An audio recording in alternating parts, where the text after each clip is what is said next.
We are live. We are live. Yeah. Apparently so. Good Win on the morning, streak. everybody.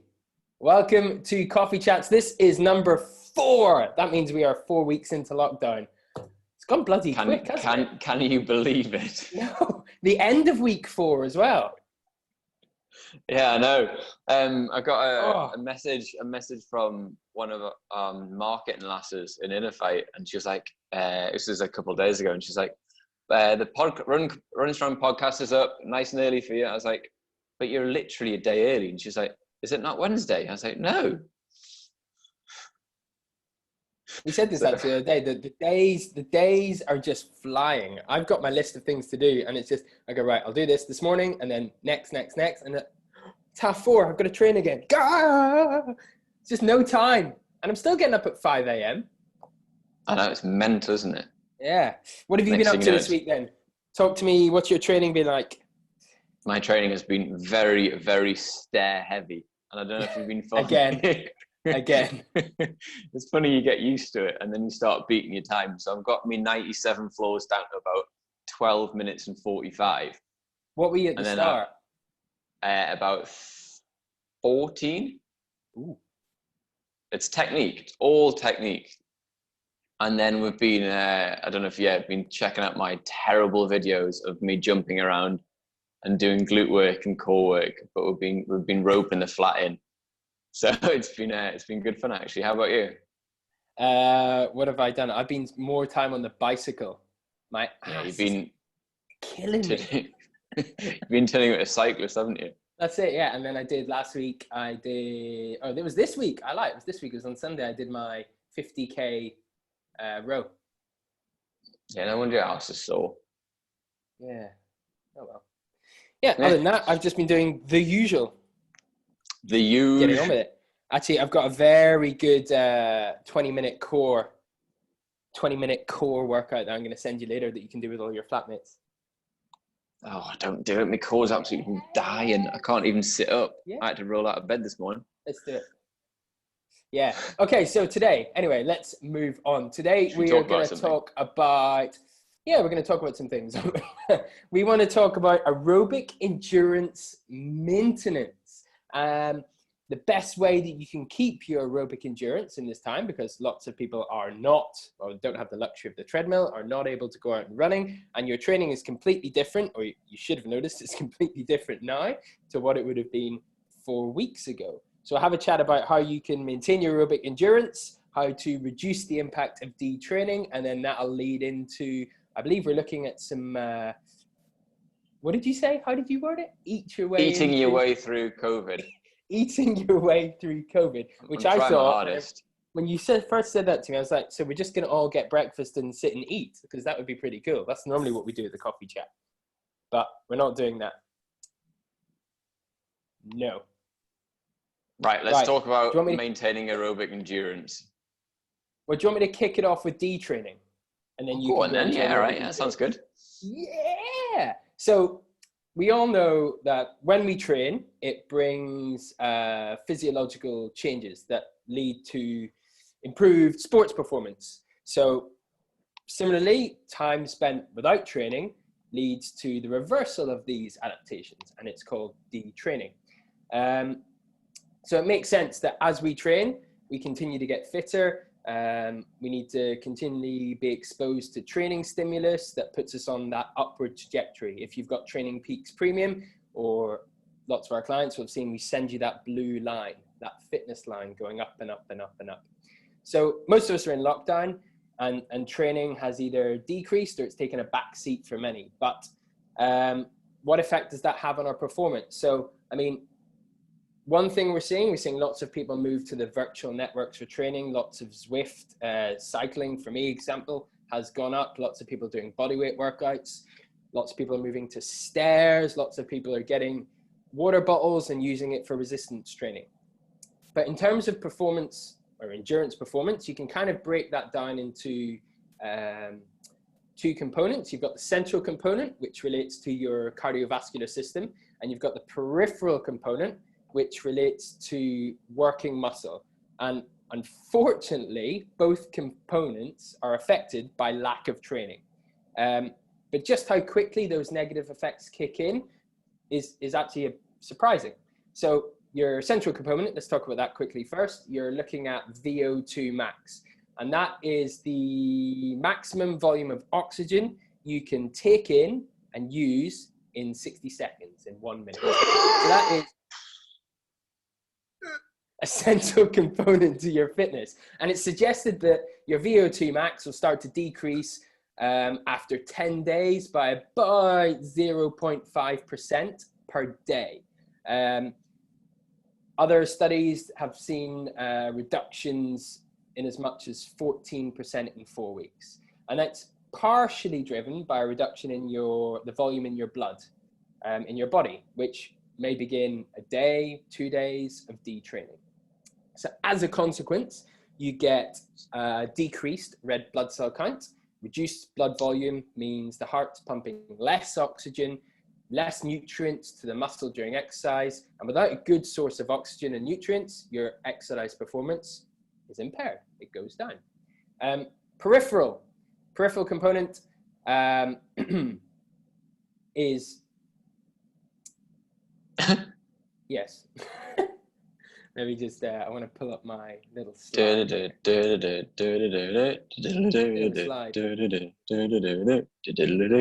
Intro music. Anyway, so yeah, just like the central component, we also have muscles. They require stimulus to avoid loss of function. So lots of people at home right now are doing lots of strength training.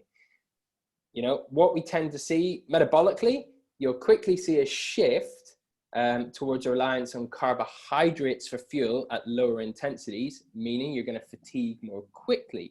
You might find the increased carbohydrate use at submaximal intensity produces more lactic acid. So if you were good at burpees before lockdown, you might find burpees are a little bit harder now. You can't clear the lactic acid as quickly. Lactate levels in the blood are going to rise and you're going to fatigue a lot faster. Good news about all of this is that the effects are completely reversible or preventable. So scientists, they've taken trained people, they've enforced detraining and then retrained them.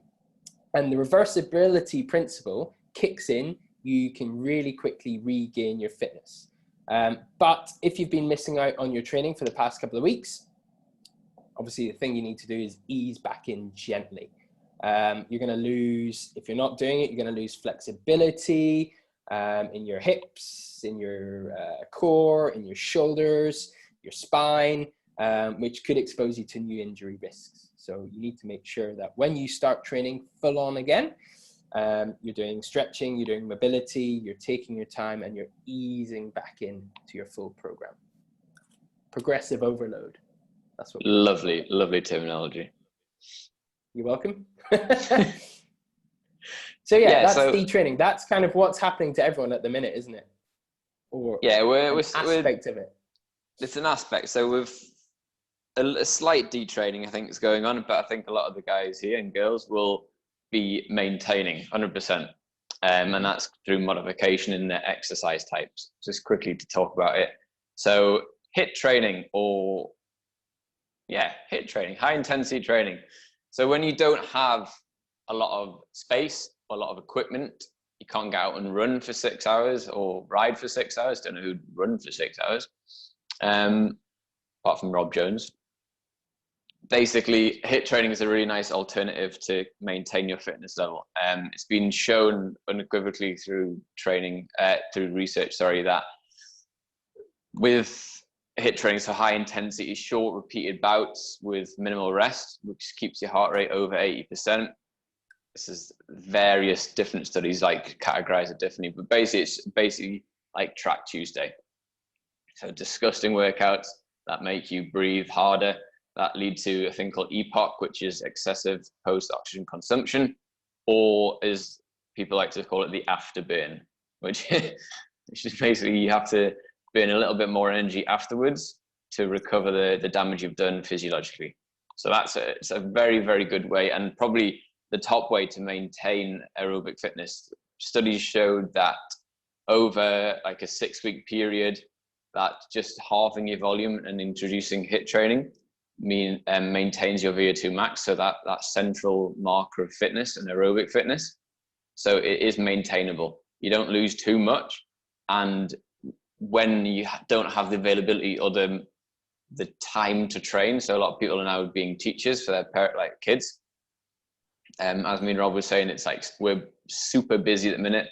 Don't know what we're doing, but we are definitely super busy. So time, and also the sitting on a bike for 8 hours or 6 hours a day like a pro would is mentally a bit of a challenge, especially when it's on Zwift and the intensity factor of training on a bike. So a really good alternative is that. Have you got any more alternatives, Rob, in terms of keeping your fitness aerobic and good? Everything I looked at was it was all about the high intensity interval training, but it was, you don't have to smash yourself every single day to keep your aerobic base up. The study that I found was looking at footballers during the off season, and they did 5 sets of 4 minutes, 87 to 97% of their peak heart rate in their off season. Sounds like K repeats. Exactly. And from that, their VO2 max didn't increase, but it didn't decrease. They were able to maintain their VO2 max in those 5 sets of 4 minutes over a 6-week period. That was twice a week. So they're all, you go, mate.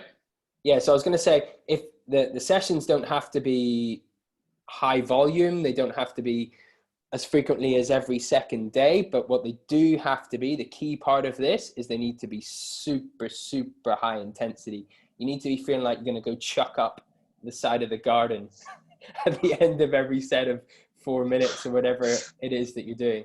That's official recommendations right there for you guys. Yeah, keep a bucket ready. But yeah, that's the key. That it has to be, the intensity level has to be super, super high for this. Yeah, cool. So what sort of things you've been munching around these efforts? If you do, well, you definitely do high intensity work on the bike. What sort of nutrition? Me? Yeah. What do I eat? Yeah. Oh, mate. Are we talking breakfast? Are we talking pre, during, post? I'm going to say post. I'm talking Post. about that So what do I fluffy eat stuff. after a session? Oh, you want to know about the fluff? Everyone wants to know about this stuff. This protein fluff is fantastic. Actually, do you want me to? I can get you the macros now if you want, because I know everyone's go for it. The macros. So my protein fluff is really, really simple. It is protein powder, frozen strawberries. Well, it's banana protein powder, frozen strawberries, and 200 milliliters of sugar-free almond milk, because we don't want the sugar, obviously. And it is 336 calories. No, I lie. It's 256 calories because I added some banana yesterday. 256 calories, and it is 30 grams of carbs, 6 of fat, and 25 grams of protein. Nice. So that, at the minute, that's my go-to recovery drink. To be honest, mate, my nutrition at the minute has changed in that, to be honest, I'm eating less. So yeah. I'm tracking, because if I was just to go full ham on just doing it by feel or by inspection, I'd probably eat too much. I am a bit of a foodie and I like cooking, and if I don't measure stuff out, instead of putting 1 tablespoon of olive oil or coconut oil in, it'll be 2.5, 3, and it'll just boop, boop, boop, boop, boop, and I'll gain. So yeah, I'm tracking my calories at the minute. I'm eating probably about 200 calories less than what I would do when I'm in my full running mode. Going week to week to see how I feel. So I identified at the end of the first week, I didn't feel like I was recovering enough. So I added in a bit more protein, added in a few more calories that way. And I've just structured my protein so it's around my training sessions. Nice, yeah. That seems to work for me. So I'll tend to avoid fat before and after my training sessions, just because I think we talked about this in the podcast on Wednesday. The fat doesn't digest as fast, so protein and carbs will digest quite nicely. fast acting source of carbohydrates. So bananas, maybe mix with a bit of oats and some protein powder, nice and simple. And then I'll keep my fatty meals, if you like, till the end of the day or not around training. Nice. Yeah. Generally, So my calorie consumption is decreased, and I'm tracking it. Tracking doesn't work for everybody, but for me, it's working in this time, just so I know I don't overeat. Which is a definite possibility at this time, especially when you're stuck inside, right? So it's this, and you know what? Everyone, again, we talk about this every week. Instagram. If you look on Instagram, there's banana breads going around. There's chocolate homemade peanut butter Reese's cups that are almonds and maple syrup, and I have to unfollow all these things. Fudgy, gooey brownies, like they're fantastic to look at, and I'm sure they taste lovely, but they're not practical. Yeah, a moment on the lips, a lifetime on the hips. It's actually a moment on the lips. I mean, doesn't appear until later in life, I think. Foster's Still gone. waiting. I know. What's happening with your nutrition at the minute? You're back. Absolutely nothing. You doing exactly the same? Slightly. So I've amended it. So I don't count calories because my body weight and my weight has never really been an issue for me. And since being indoors, I haven't really changed too many habits. So me and Ash always do a weekly plan. So we always go out and buy our food like a week in advance and have our meals and breakfast and lunches planned out, just because it gives us more of a habit. So the role of food in the household has not changed that much. You do find yourself getting a bit snackier. That is a big issue. So there's just having a longing look in the fridge or in the cupboards and looking for like biscuits and stuff. So we just try to stop that from happening really by not buying so much crap. So usually we're on our feet a lot, out and about. And since coming inside, we've had to change our food shop to sort of reflect the fact that we might be a little bit bored going forward. And like day to day, if you're looking at this TV screen or looking at a computer screen and you get up and walk around, you naturally always end up in the fridge, which is a weird thing. It's like got some sort of magnet. So putting healthy alternatives there for us is important, because I'm a notorious snacker around training. So my stair repeats, I try and do it in the morning on a fasted / little snack before I head out, and with a nice coffee, and then I'll go and then have a break, and in the evening I'll do my strength work and just fueling around that, because I get angry if I don't have food in and around my training, especially after. So the same sort of thing. I don't count my calories. I go a lot on how I feel and how my workouts are going. Mm-hmm. But yeah, it's changed in so much that it's taken a higher priority, because there's less to do in the flat, so it's a more significant. So I find that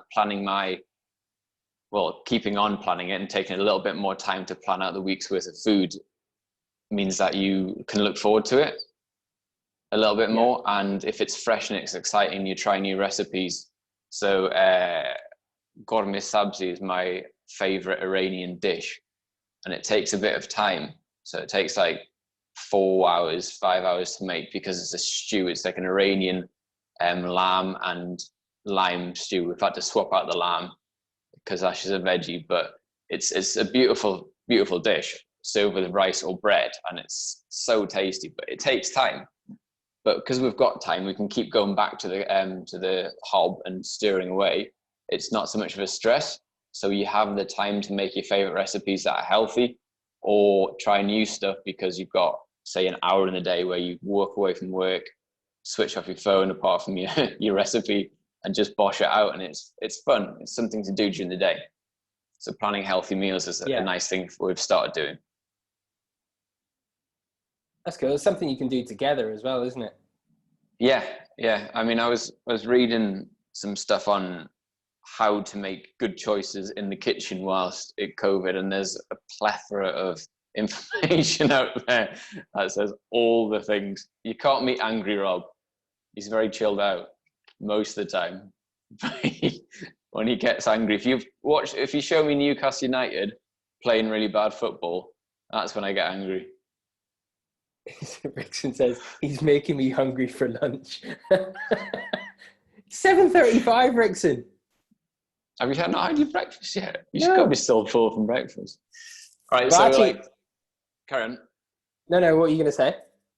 I was just going to list off some things that are nice things to like make food as a good habit as opposed to a binge. I have a question for you then. So you say, out of boredom, you naturally gravitate towards the fridge. What do you have in your fridge if you're a snacker? What do you like to eat? Or what do you have in your fridge that stops you from snacking? Carrots. Carrots. Snack. Become in it, like drive your inner rabbit.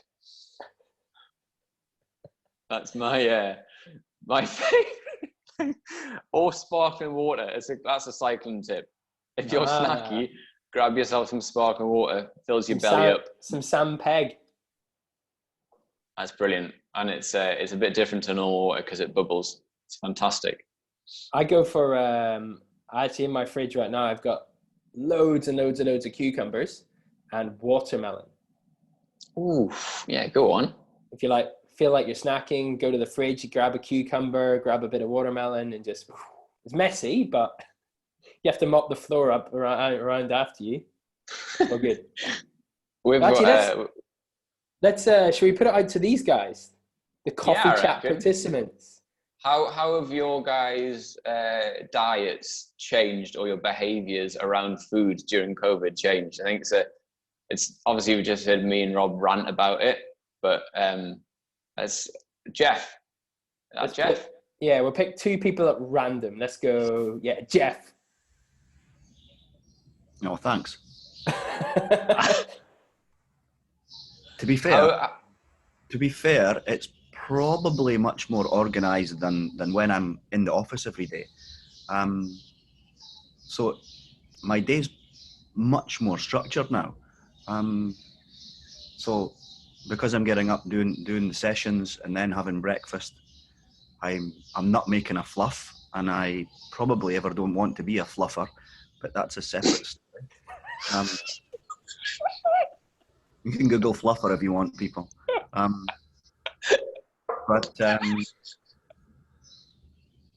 Yeah, and then we're big into the juicing at the moment, and on the weekend, massive use of the slow cooker, so making up soups for the whole week, and then freezing them, so taking one out in the night before, and then have Kerry, you're out of order, and then having soups at lunch, and then the rice cooker gets used in the evening pretty much every day, so brown rice and then protein at night. Is pretty boring, but it's very well structured, probably.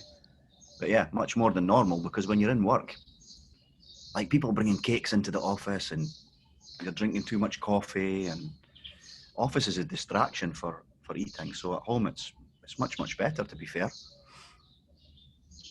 Yeah, fair. You say it's boring and you get your prep in. How do you light it up? How do you make it exciting? Or do you just stick to the cock-a-leaky soup? Yeah, to be honest, like lunch would be like, the soup's great. Like, to be honest, my wife's fantastic in the kitchen. So like a big slow cooked vegetable soup on a Friday or a Saturday will easily be 10 portions. And I'll have that every day, but it's brilliant. It's not, I don't mean it's boring in terms of taste. It's just boring in terms of structure, right? Aye. Whereas when you're in the office, you might end up grabbing lunch on the hoof, and you'll end up grabbing something rubbish usually, a rubbish sandwich or just an unstructured lunch. Whereas when you're at home, you know that you're having a good vegetable soup every day. And you know what you're having for dinner, because similar to you, Foster's, you do a shop for the whole week. So you know that what you're having every night's planned out. Sometimes when you're in work, you're on the hoof at 5 o'clock in the afternoon, you'll think, oh, what's for dinner tonight? But this way you're much more structured, because you know you're doing one shop a week and you're doing everything, right? You know, you're buying your base, and then you're buying your proteins, and then you've mapped out your whole week. So it's the structure that's boring, but the actual outcome of that's really good. I've lost weight. Right. In the last 4 weeks, I've lost weight. Oh, nice. Yeah, so That's pretty decent. And Contender, do you think contender for the April Inner Fight Endurance Lockdown Challenge right there. no chance. Not a chance. Do you think you'll carry? Marathons. Do you think you'll carry this on? So, what sort of habits will you take away from this? Once things open back up and life becomes hectic again, do you think you'll incorporate that sort of structure still, or do you think it'll change? Or what would you like to hold on to? I'd love to try and hold on to all of it, but it's likely that it'll slip. I think we need to have a disciplined chat with myself, especially the lunchtime part. I could probably end up being that guy that walks in with the little bag into work. You know, that might have to happen, but yeah, I think certainly evening meal structure would love to stay the same. Lunchtime could be the tricky part. Yeah, that could. Yeah, lunches. When you're out the house, right? They're always the difficult thing. Just a quick one. Pops. That's just one ball. That's not juggling. Yeah. Thank you very much, Jeff. Though that's really insightful. Eh? Thanks, Jeff. Right, I'm going to pick someone else at random. Who's in the middle? Lizzie, you're in the middle of the screen. Lizzie! Hi.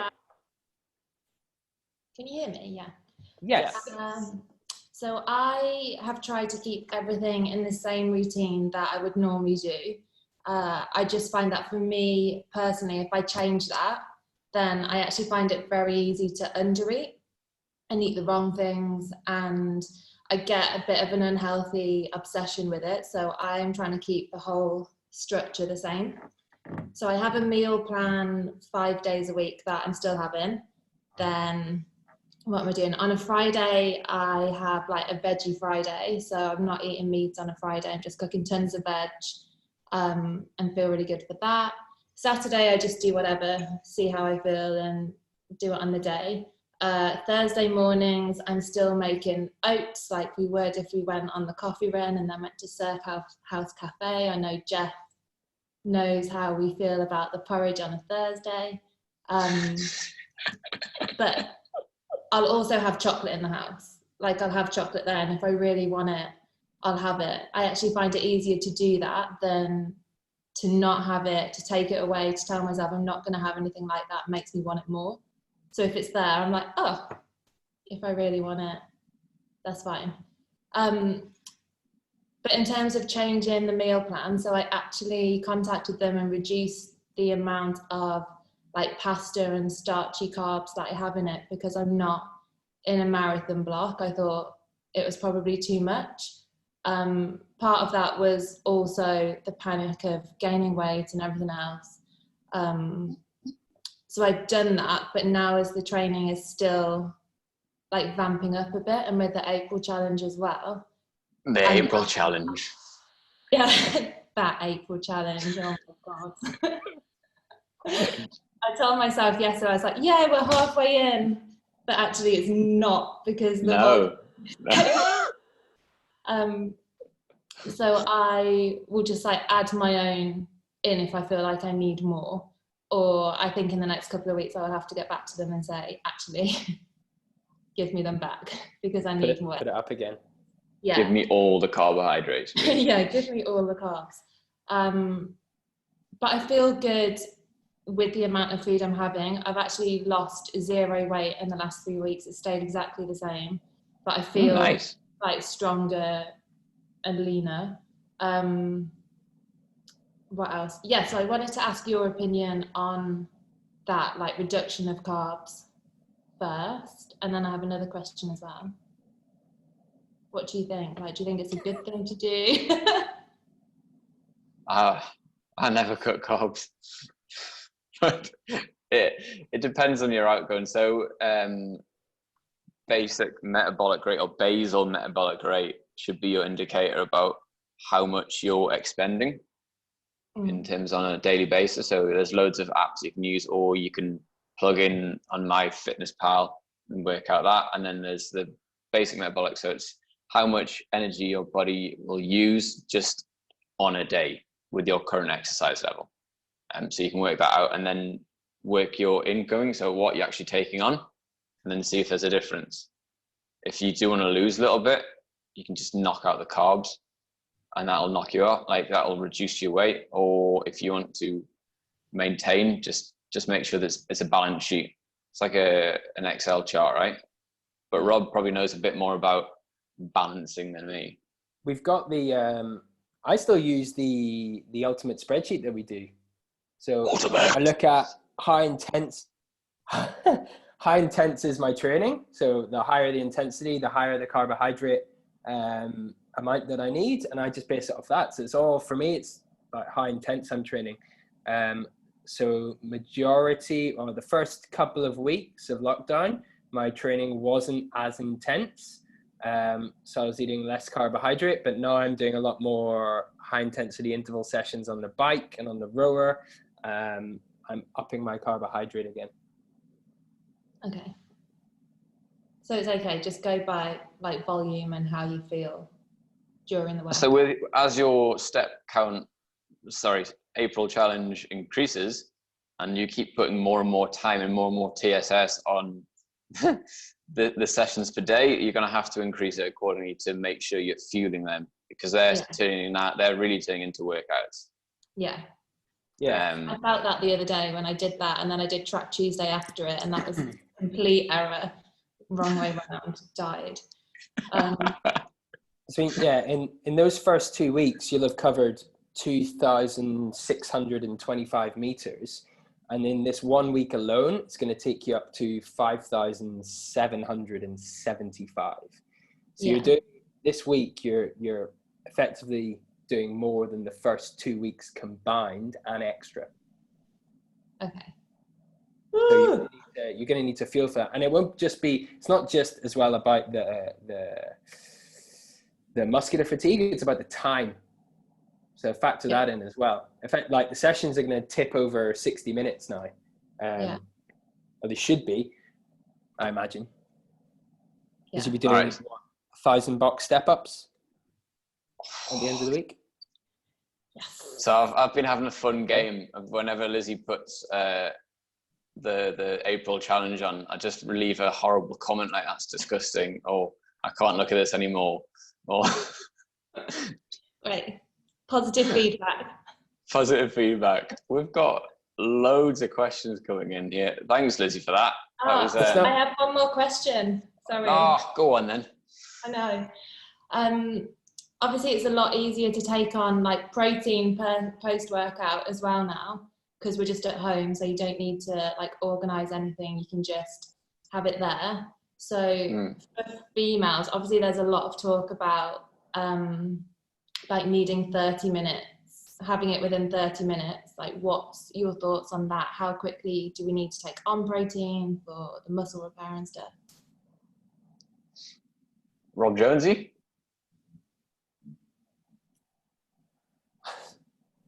I'd say straight after training, the first thing I put in is, it depends on the training type, but the first thing I tend to eat after training is something with a higher glycemic index, so a banana or some oats, just to replenish the carbs first of all. I'm personally not that strict on the timing of my protein shake post-workout.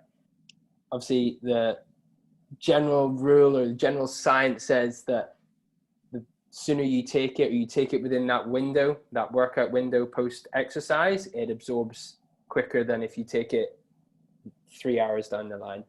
But then equally, there's studies that contradict that. Yeah, there's lots of different stuff out there about how long it'll take, how long you can have it before it loses its effect or is less absorbed. So there was like previous to this, like 30 minutes, like that 20-minute window is your optimal time, wasn't it? See ya, pops. Standard. So that was that like 20-minute to 30-minute window is like your glow time, where you could shove anything and then it gets absorbed by the working muscles and everything's hunky-dory. But since that original study, there's loads of stuff being put out there that says you can have up to 24 hours to absorb the protein and still is as effective. I suppose it depends on what you've got coming up and the time of day. I always say like get something down in like a 3-to-1 ratio recovery product, so 3 carbs to 1 protein. In that respect, just to get some carbs in, like Rob was saying, and get some protein. So if you're somebody who can take on, or if your body can take on that protein, starts protein resynthesis, then you can do it then. Sooner the better. But some people can't eat after a hard session, so it's very personal preference. Okay, thank you. We didn't really answer it, did we? We just sat on the fence. It's the best way. Sat on the fence. Convincingly sat on the fence, though. Right. Sparkling water for the win. Right, should we go through there's like quite a few comments up here. I think just Marcus berating us. The BMR, basic Marcus rule: if you don't eat shit, you don't get fat. I mean, that's quite true. Yeah. Walker's actually put something in. So work out the percentage of your total calorie expenditure. Low carb is 50% of your daily calories, and high carb, 75%. That comes back to that plate rule, isn't it? That they go on. Perfect. Like the 50, 25, 25 or some nonsense like that. Yeah. It's not nonsense. Exactly. It's actually quite good. I mean, how many Snickers did you have? I actually have something good to add for you, Rob Jones. If you want to. Go on, Mr. Smith. I'm not just berating you, mate. I'm trying to add some spice to you. No, there's one thing that's happening right now that will never ever happen again, is unless some shit like this happens again. There's a lot less variables in everyone's life. So we're not moving around. Our stress levels are a lot different. Our days are very, very similar. A lot of people are seeing that there's a lot more routine being built. If we go back to what Jeff said, that, like Jeff's saying that as well, he's finding a lot easier for that. So you can actually, because you've got less variables that are going to affect the impact of training and food. So you can actually experiment and control things in a lot better way. So by that I mean, you'll do a session, for example, if you ride every Monday, you can sample some nutrition after that, and then the following Monday use a different approach to your nutrition, and then you'll figure out what actually works the best for you, because there's not a lot changing. You're going to bed at a similar time, you're waking up at a similar time, you're going on to the turbo, and your days are very structured, which in normal life, your days aren't very structured. For example, you, Lizzie, like one day you might have 15 patients and the next day you might have 8 patients. So you're actually doing half the amount of work for your actual work. And then when you try and fit that run on top, the response from that run is going to be totally different. And therefore the relationship with food is also totally different. Whereas now that's changed a lot. We've got a lot less variables in our life. So one thing that I would really encourage people to do is actually, when we're thinking about eating, just ask yourself, what am I actually feeling now? How am I feeling? And then eat the food, and then ask yourself the same question. Okay, did that satisfy me or not? Do I feel better? Is my recovery impacted? You won't feel an immediate impact on your recovery. But for example, if we take the Monday morning equation that I just used, if you do something Monday morning, like just be conscious throughout the day how that actually made you feel in your recovery. Do I feel more sluggish? And how do I feel?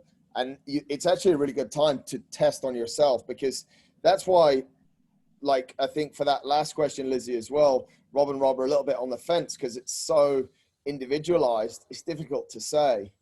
So that's my 10 cents aside from my other shit comments, Rob. That was actually useful. Thank you. Yeah, really useful. It's almost like you're good at this sort of stuff. Yeah, who'd have thought it? I think that's a really good point. Don't listen to him. He has a food company. He's just trying to push paleo on people. And no one's promoted my food company yet. Fucking wankers.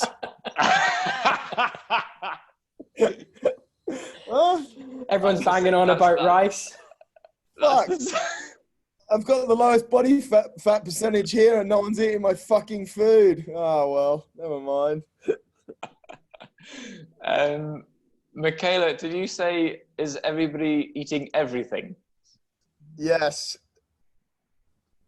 Got to be unmuted. Do you want to unmute? Let's go for it. Well, I always start my morning with the best intention. So I'll have a really good breakfast and then I'll cook my lunch. And I usually try and cook so I'll make sure it lasts like 2 or 3 meals. And then it'll get to mid-afternoon and I'll just have the second portion I don't know. And then snacking is just horrendous as well. Just whatever's in the fridge. Constantly going out looking for biscuits. Well, fucking get the biscuits and the shit out of the fridge, mate. I know. Don't fucking order it. Yeah. Throw them away. Sorry. No, it's fine. Yeah.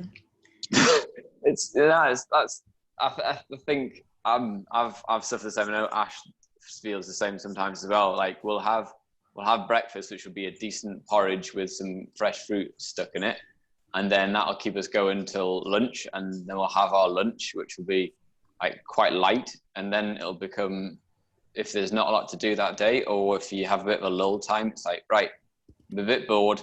What do I do with myself? A cup of tea and some biscuits. I think it's learning off Ash's grandparents, who replace every situation of quiet time with biscuits and tea. So it's ingrained. But so getting out of the house is a good idea. So don't put that temptation there. However, as Lizzie was saying, she has chocolate in her house. Like there is chocolate present, and she knows exactly where it is and what the safe code number is. So I think it's planning, and going back to what Marcus said, it's how that meal that you have at lunchtime, how reflecting on being conscious of how that affects you in terms of, does it boost you up for 30 minutes and then do you have a massive crash, or does it sustain you throughout the day? Right. I think it's looking how your food affects you in terms of the 2-3 hours after you have it. I'd look at why you're snacking though. Yeah, so why do you keep going for snacks? It's probably because boredom, right? You need just to change and do something different.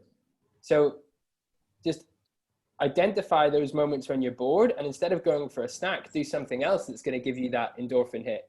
I was speaking to someone the other day and said they had a similar problem. And they said, every time I'm going for a snack, you're going to do 10 press-ups. And it just breaks that cycle of going to the fridge, and instead you're doing press-ups on the floor. And it's not even the act of doing the press-ups, it's just the act of breaking the cycle of going to the fridge and getting a biscuit. It's a blocker, right? Yeah. I know that for me, I don't have to do 10 press-ups every time I want to go for a snack. But what I've started doing more is having mint or peppermint tea. So I'm drinking more of that. And it just, again, it's something that it's not water, so it's slightly different on the palate. And it just gives me the same, if you like, a mix up from going and getting I don't have any biscuits, but getting something that I don't need. And then just dinner time, vegetables everywhere. Mind that shit up. Fill it with broccoli, cauliflower, peas, carrots, sweet corn, and you'll be so full on the fiber, you shouldn't need to eat anything after dinner. Kombucha is a great snack replacement. There you go, look.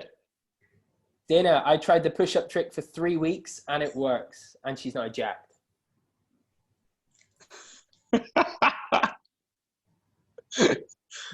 Got a lot of comments coming in.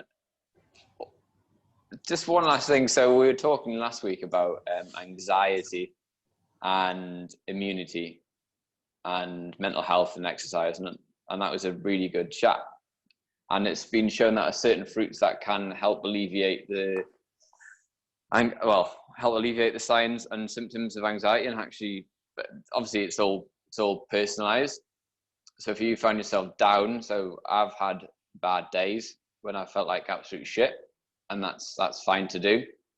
And foods that help with that. So there's citrus fruit is a really good way. Vitamin C helps boost your immune system and also your mood, and lessens the signs of or lessens the effects of anxiety. Spices, so getting a bit spicy in your food, that's also good. So turmeric, garlic, ginger, all that good stuff.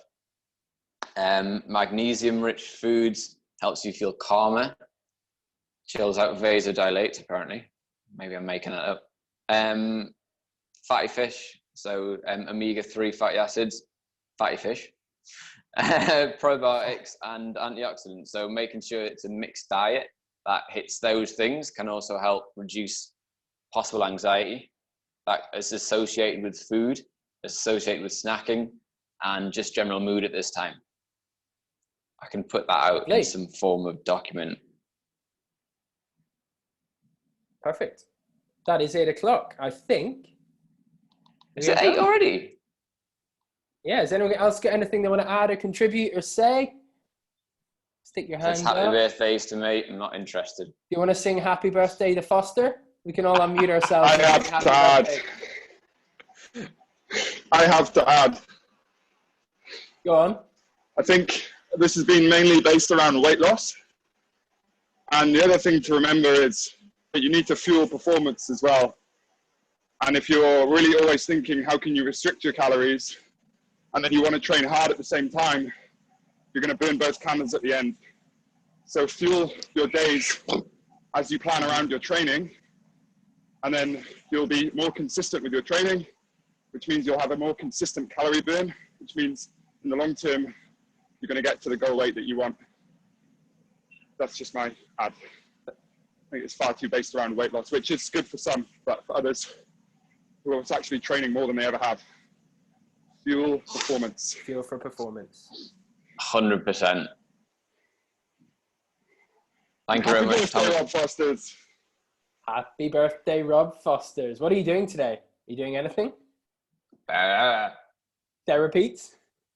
Therapeats followed by paella and tapas and come down with me.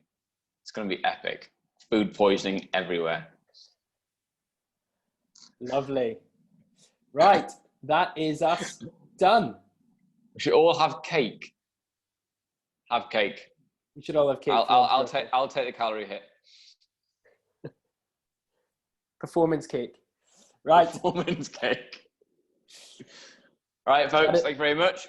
Thank you very much for joining. We have a lovely weekend, whatever it is you're doing, and we'll see you all next week.